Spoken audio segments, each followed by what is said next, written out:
ദൈവനാമത്തിന് മഹത്വം. നിസി online Bible ക്വിസിലേക്ക് എല്ലാ പ്രിയപ്പെട്ടവരെയും ഹാർദവമായി സ്വാഗതം ചെയ്യുകയാണ്. നമ്മുടെ ബൈബിൾ ക്വിസ് എല്ലാവർക്കും അനുഗ്രഹമാകുന്നു എന്നറിയുന്നതിൽ വളരെ സന്തോഷം. അതുപോലെ തന്നെ പല പ്രിയപ്പെട്ടവരും ട്രിക്കി ചോദ്യങ്ങളുടെ ഉത്തരമൊക്കെ കണ്ടുപിടിക്കുവാനായിട്ട് ശ്രമിച്ചുകൊണ്ടിരിക്കുന്നു, പഠിച്ചു വരുന്നു എന്നൊക്കെ കേൾക്കുന്നതിൽ വളരെ സന്തോഷമുണ്ട്.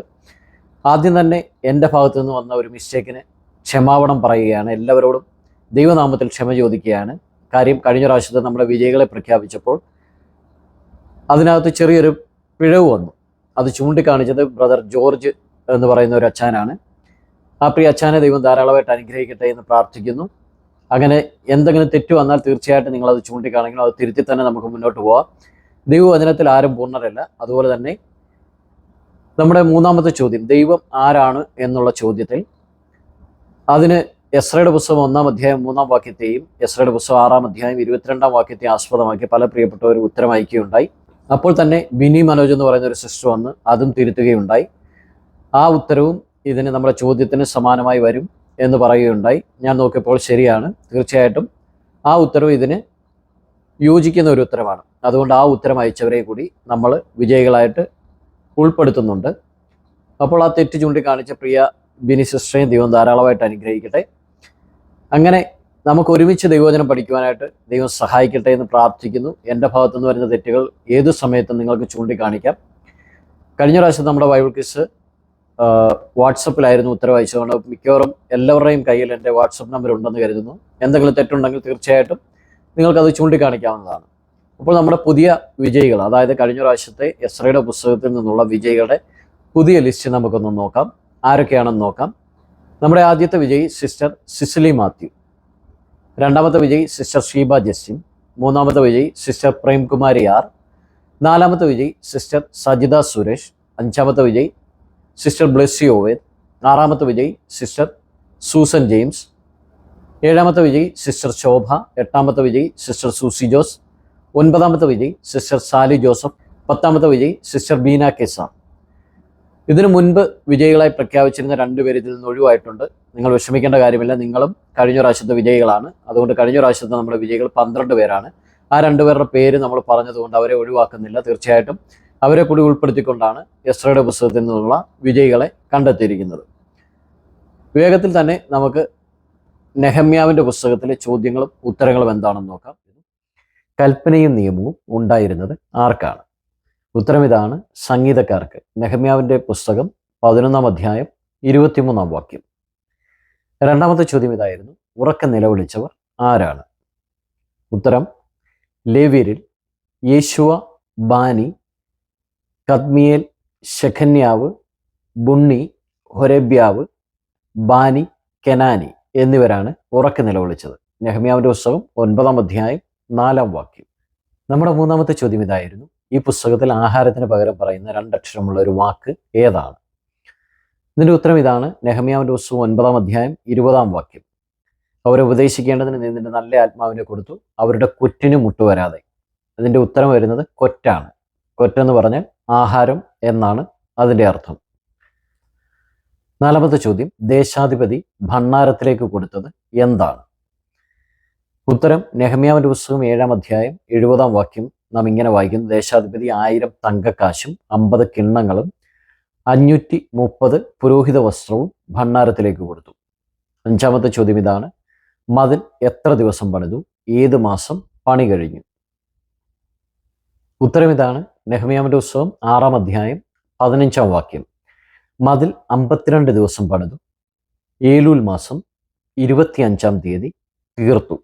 മതിലിൻ്റെ പണി തീർന്നതാണ് ഏലൂൽ മാസം 25-ാം തീയതി. നമ്മുടെ ആറാമത്തെ ചോദ്യം ഇതായിരുന്നു, ഈ പുസ്തകത്തിൽ പറഞ്ഞിരിക്കുന്ന വാതിലുകൾ എത്ര എണ്ണം, ഏതൊക്കെയാണ്? ഞാനും നോക്കിയപ്പോൾ ഏകദേശം 17 വാതിലുകളാണ് കിട്ടിയത്. പല പ്രിയപ്പെട്ടവരും 17 തന്നെ ഉത്തരം അയച്ചിട്ടുണ്ട്. അതുകൊണ്ട് എനിക്ക് ഒന്നുകൂടി ഉറപ്പായി 17 വാതിൽ തന്നെയാണ് ഉള്ളതെന്ന്. അതിൽ കൂടുതൽ ആരും അയച്ചിട്ടില്ല. അതിൽ കുറവേ ചില പ്രിയപ്പെട്ടവർ അയച്ചിട്ടുള്ളൂ. 10 അയച്ചവരുണ്ട്, 12 അയച്ചവരുണ്ട്.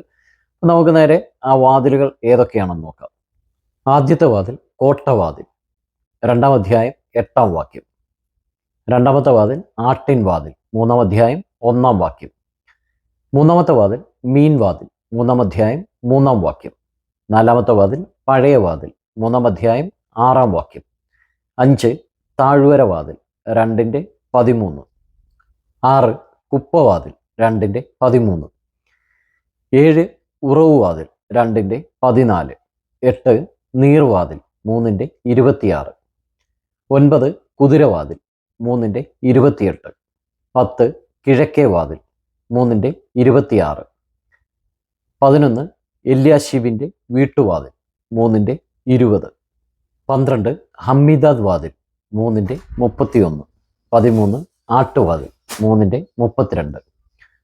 14 പടിവാതിൽ 6-1. 15 യെരൂശലേമിൻ്റെ വാതിൽ 7-3.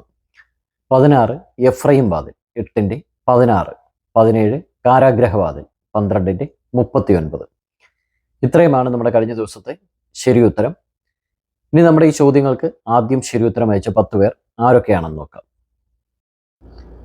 നമ്മുടെ ഈ ചോദ്യങ്ങൾക്ക് ആദ്യം ഉത്തരം അയച്ചിരിക്കുന്നത് സിസ്റ്റർ എൽസി ബോബസ് ആണ്.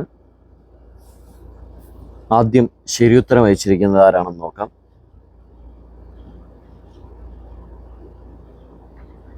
പല പ്രിയപ്പെട്ടവരുടെയും ആഹാരത്തിന് പകരം പറയുന്ന വാക്ക് ഏതെന്നുള്ളതാണ് തെറ്റിപ്പോയിരിക്കുന്നത്. ആദ്യം ശരിയുത്തരം അയച്ചിരിക്കുന്നത്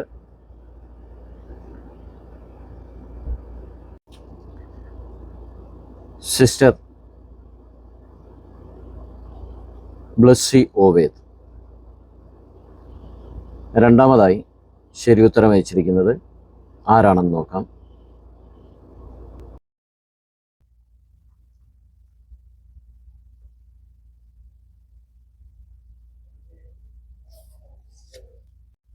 ആരുടെയെങ്കിലും പേര് വിട്ടുപോവുകയോ നിങ്ങൾ അയച്ച ഉത്തരങ്ങൾ ശരിയാണെന്ന് നിങ്ങൾക്ക് തോന്നുകയും ചെയ്യുന്നുവെങ്കിൽ തീർച്ചയായിട്ടും എന്നെ അറിയിക്കാവുന്നതാണ്. ചിലപ്പോൾ വേഗം നോക്കുമ്പോഴൊക്കെ വിട്ടുപോകാൻ സാധ്യതയുണ്ട്. കഴിഞ്ഞ പ്രാവശ്യം അപ്രകാരം ഒരു തെറ്റുപറ്റിയായിരുന്നു.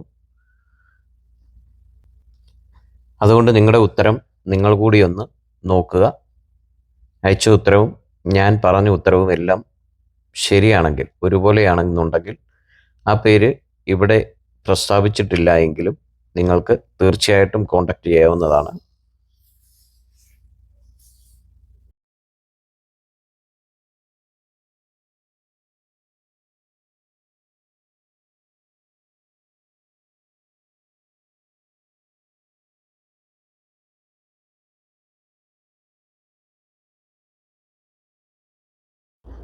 നമ്മുടെ രണ്ടാമത്തെ വിജയി സിസ്റ്റർ സജിത സുരേഷ്. മൂന്നാമത്തെ വിജയി സിസ്റ്റർ അനിത കെ ദാനിയൽ.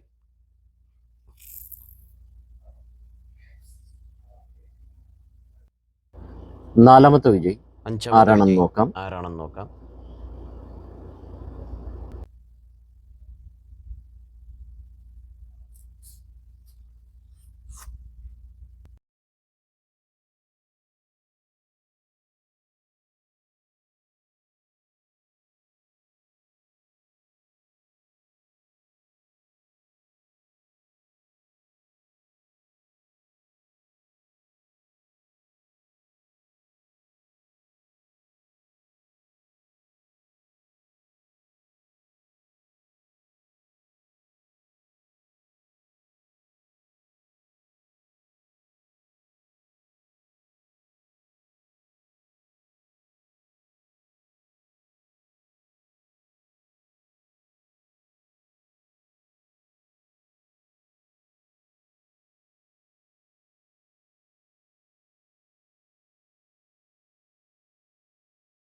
നമ്മുടെ നാലാമത്തെ വിജയി സിസ്റ്റർ ബിനി മനോജ്.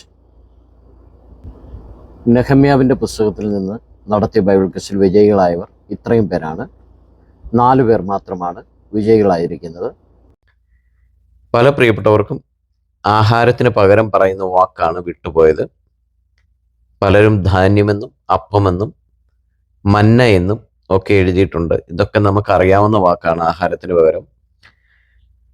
എന്നാൽ നമ്മുടെ ഈ പുസ്തകത്തിൽ കൊടുത്തിരിക്കുന്ന ഒരു വാക്ക് കൊറ്റ് എന്നതാണ്. അത് പല പ്രിയപ്പെട്ടവരും എഴുതിയിട്ടുണ്ട്. അത് ശരിയായിട്ട് എഴുതിയവർക്ക് പലർക്കും വാതിലുകൾ കിട്ടാതെ പോയിട്ടുണ്ട്. 17 വാതിൽ കിട്ടാതെ പോയിട്ടുണ്ട്. അങ്ങനെയാണ് പലരും ഇതിൽ വിജയിയാകാതെ പോയത്. ഏതായാലും നിങ്ങളുടെ ഉത്സാഹത്തെ ദൈവം മാനിക്കട്ടെ. ഉത്തരങ്ങൾ അയച്ച എല്ലാ പ്രിയപ്പെട്ടവരെയും ദൈവം ധാരാളമായിട്ട് അനുഗ്രഹിക്കട്ടെ. തുടർന്ന് നമ്മൾക്ക് ഒരുമിച്ച് ദൈവവചനം പഠിക്കുവാൻ ദൈവം കൃപ തരട്ടെ, അവസരങ്ങൾ തരട്ടെ എന്ന് പ്രാർത്ഥിക്കുന്നു. എല്ലാവരെയും ദൈവം അനുഗ്രഹിക്കട്ടെ.